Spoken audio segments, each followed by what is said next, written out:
The morning my grandson grabbed my wrist and whispered, "Grandpa, don't drink that coffee."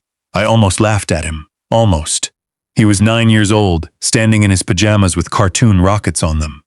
And his eyes were dead serious in a way that 9-year-old eyes shouldn't be. My daughter-in-law had just set the mug on the kitchen counter and walked back to the bedroom. My son was already at work.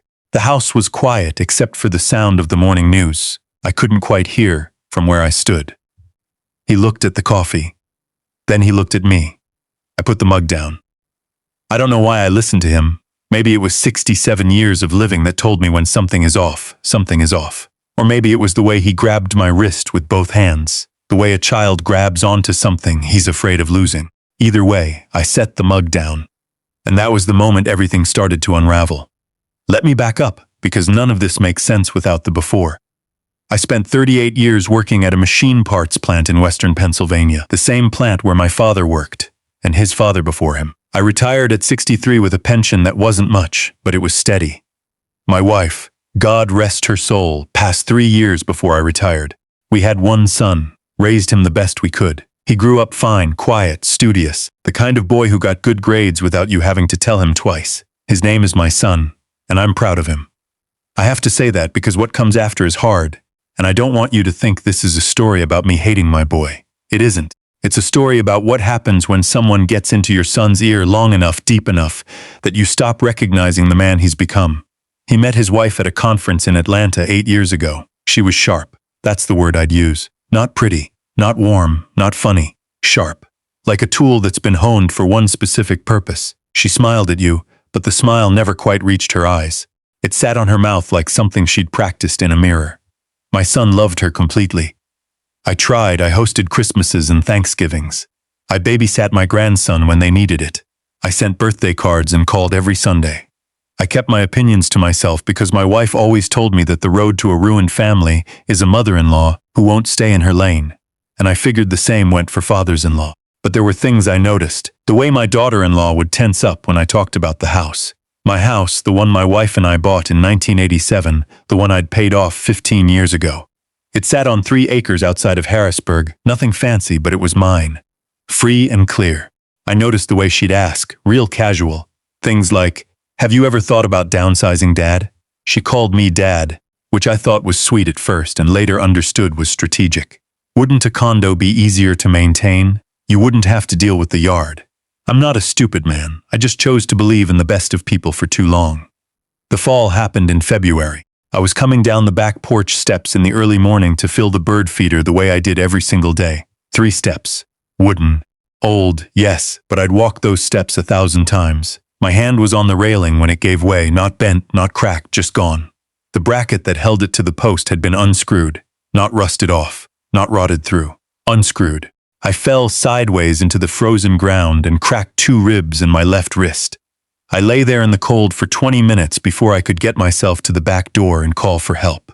The official story was that the railing was old and the screws had worked themselves loose over time. My son bought that explanation. My daughter-in-law expressed tremendous sympathy. She even cried a little when she came to see me at the hospital, and she held my good hand and said she'd been worried about me living alone out there. "We've been thinking," she said, and my son nodded from the corner of the room. "Maybe you should come stay with us for a while. Just while you heal." I should have gone to a hotel. Instead, I moved into their guest room with a suitcase and my blood pressure medication and the photograph of my wife that I keep on whatever nightstand is nearest to me wherever I sleep. That was the 1st of March. And it was the morning of March 2nd when my grandson grabbed my wrist in the kitchen. I poured the coffee down the drain when my daughter-in-law wasn't looking. I told my grandson I wasn't thirsty. He nodded, very seriously, like we had made a pact. That night, after his parents had gone to sleep, he came to my room and knocked so softly I almost missed it. I opened the door and he stood there holding his tablet, his face lit up blue and white in the dark hallway. "Grandpa," he whispered, "I need to show you something." He'd found it by accident, he said. He'd been playing a game on his dad's computer.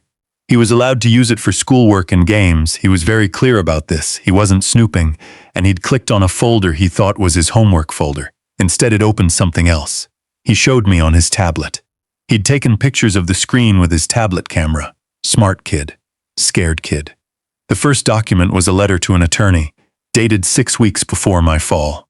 I won't repeat it word for word because I couldn't even finish reading it the first time without having to put the tablet down and breathe. The short version: my daughter-in-law had consulted an estate attorney about options for accelerating the transfer of property from an elderly parent with diminishing cognitive capacity. I have never had diminishing cognitive capacity in my life. But that was beside the point. The second document was a printout of my homeowner's insurance policy. Specific sections were highlighted in yellow, the sections that dealt with accidental death. The third thing wasn't a document. It was a browser history my grandson had also photographed, a series of searches. I won't write them all down here, but one of them was, how long does it take for a senior citizen to develop hypothermia in below freezing temperatures? The date on that search was 3 days before my railing gave way. I sat on the edge of the guest bed for a long time after my grandson went back to his room. The house made its small nighttime noises around me, the heat kicking on and off, a faucet somewhere dripping. I thought about my wife, about how she used to say, "You're too trusting, sweetheart. Not everybody means well." I thought about how I always said she was being cynical, how I'd laughed it off. I didn't feel like laughing. I thought through it slowly, the way I used to work through a problem on the plant floor. One piece at a time. Don't panic. Find the sequence. My daughter-in-law wanted the house. That much was clear. The house was worth somewhere around $340,000. I knew because I'd had it appraised 2 years prior when I thought about refinancing. To her, that was real money. To someone who had maybe done the math on what they'd inherit eventually versus what they could get now, $340,000 was worth accelerating a timeline. My son who worked 60 hours a week and trusted his wife with the household and the finances and the planning. My son who loved me but had never been, a suspicious person. Did he know? I couldn't bring myself to answer that question that night. I could not call the police from inside that house. I understood that immediately. My phone was on the nightstand, but I didn't know if there was some way to monitor it. She was smart. She was the kind of person who thought ahead. And even if there wasn't, what would I say? I had photographs of documents on a 9-year-old's tablet. I had a hunch about a railing. I had a coffee mug I'd poured down the drain. I needed more. The next morning I acted normal. This was harder than it sounds. I sat at their breakfast table and I drank the coffee I made myself from the pot. I'd watched her make it, hadn't taken my eyes off her hands, and then I made my own cup after. And I talked about the weather and whether my grandson's baseball practice had been rescheduled, and I smiled at my daughter-in-law when she asked how I'd slept.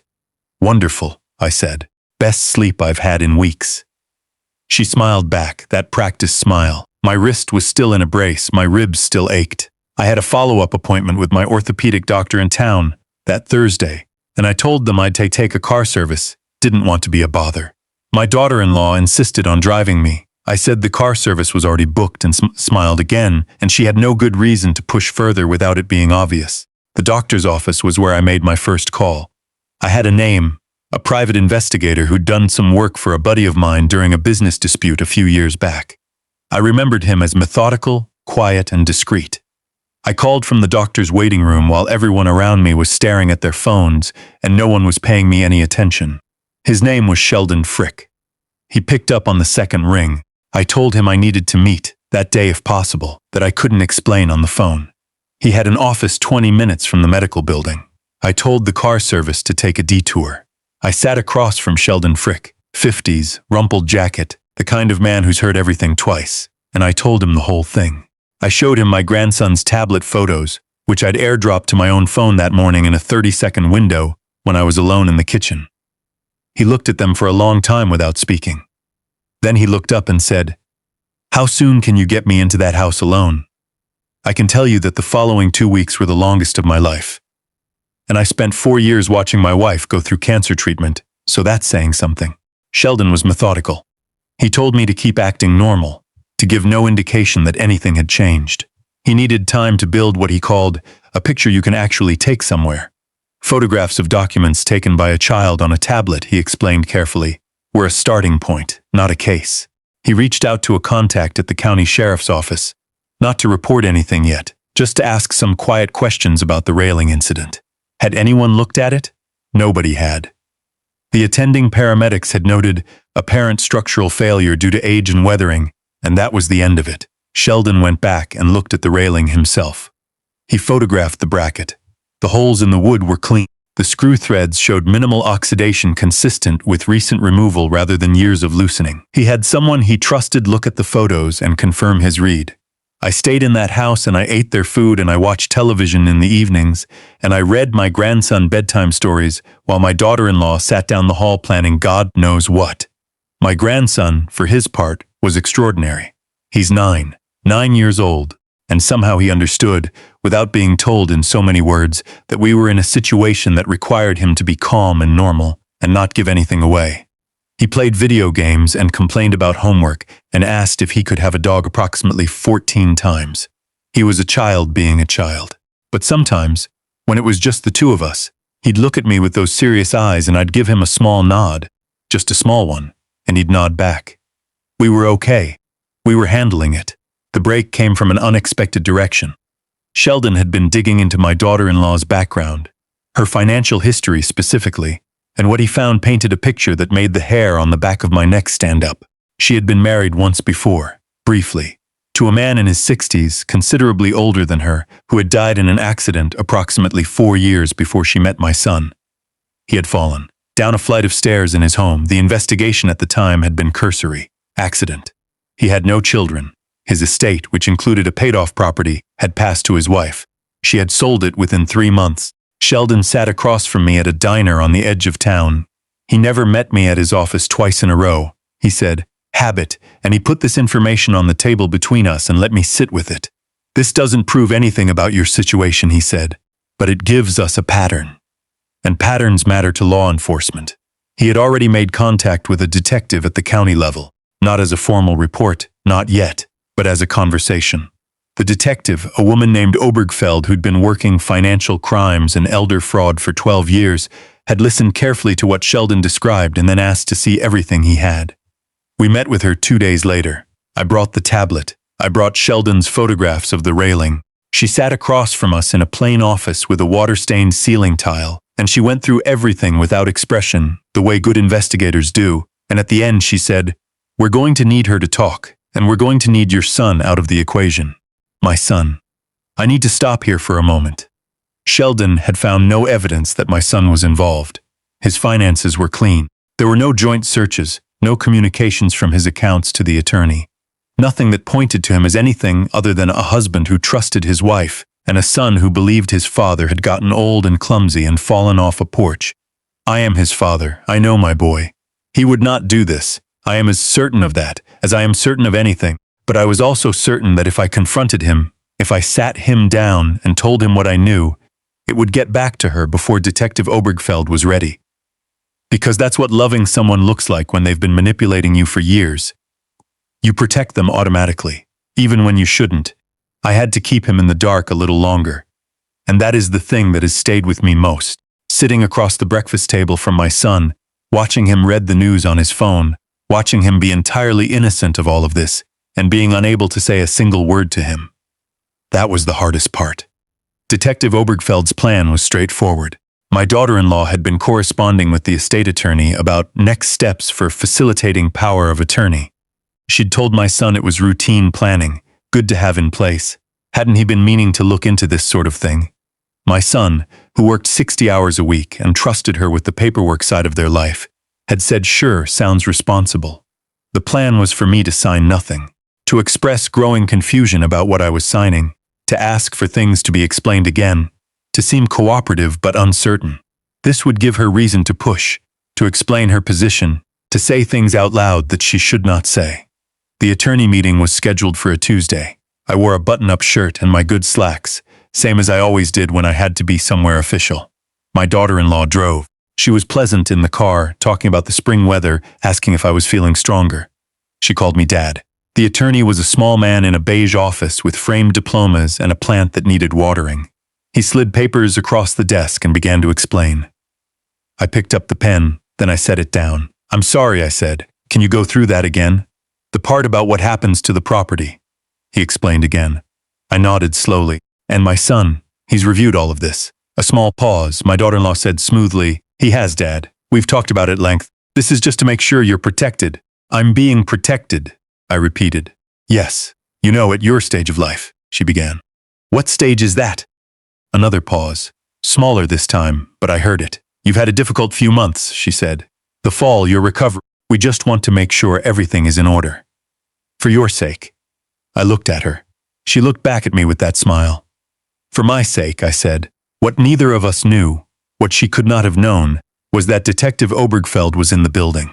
Not in the room, but in the building, with the attorney's cooperation, recording the conversation on equipment that met every legal standard required by the state of Pennsylvania. And what happened next was this. My daughter-in-law, believing she was close, believing I was confused and compliant, said clearly and on record that it would be much simpler for everyone if the property transferred now rather than later, that she and my son had planned around this, and that I should understand that the current arrangement, me living with them, was not sustainable indefinitely.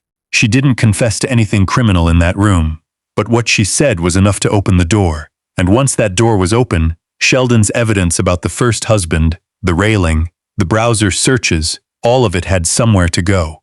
My son found out on a Wednesday evening. Detective Obergfeld came to the house with a colleague. I was not there when they arrived. I was at a neighbor's house 2 streets over, somewhere Sheldon had arranged, because I could not be present for what came next and maintain any composure whatsoever. I am told that my daughter-in-law initially denied everything. I am told that my son stood in the kitchen of his own home and listened to what they laid out. The prior husband, the railing, the attorney correspondence, the recording, and that at some point he sat down on the floor because there was no chair nearby. He called me about an hour after they arrived. I picked up on the first ring. He didn't say anything for a long moment. I heard him breathing. Dad, he finally said. I know, son. Did you know for how long? About 3 weeks. A long silence. I didn't. He started, no. I want you to know that. I need you to know that. I know that, I said. I know that, he cried then. My son, who I had not seen cry since his mother's funeral, cried over the phone while I sat in a neighbor's living room and pressed my hand flat against my knee and stared at the wall. I'm sorry, Dad. You have nothing to be sorry for. I should have. No, I said. You trusted the person you loved. That is not something to be sorry for. That is just being human. My daughter-in-law was arrested that evening. The case, Sheldon told me later, would take time to build fully. These things always do, but Detective Obergfeld was experienced and thorough, and the prior husband's case was being re-examined in the state where it had occurred. I went back to my house in early April. My son drove me. He helped carry my suitcase up the back steps. The new steps, with the new railing I'd had installed before I even came back, because I'm not sentimental about things that tried to kill me. We stood in the kitchen for a while without talking. The house still smelled like it always had, that particular mix of old wood and the lavender sachets my wife used to keep in the linen closet. I don't even replace them anymore. I just keep the old ones there because the smell has gotten into the walls by now. My son made coffee. We sat at the kitchen table and he wrapped both hands around his mug like he was cold, even though it was April, and he said, "What do I do now?" I thought about it. "You keep working," I said. "You keep being a good father to that boy of yours. You get yourself some help, because what happened is going to take time to make sense of, and you come see me on Sundays." He nodded. "He saved my life, you know," I said. "Your son." He looked up. He saw something he wasn't supposed to see, and he came and found me in the dark and showed it to me 9 years old. I shook my head. I don't know where he got that kind of nerve. My son almost smiled. He gets it from his grandfather. My grandson came to visit the following weekend. He ran through the back door the way he always had and stopped in the kitchen and looked at the new railing through the window with a very solemn expression. "Is it strong?" he asked.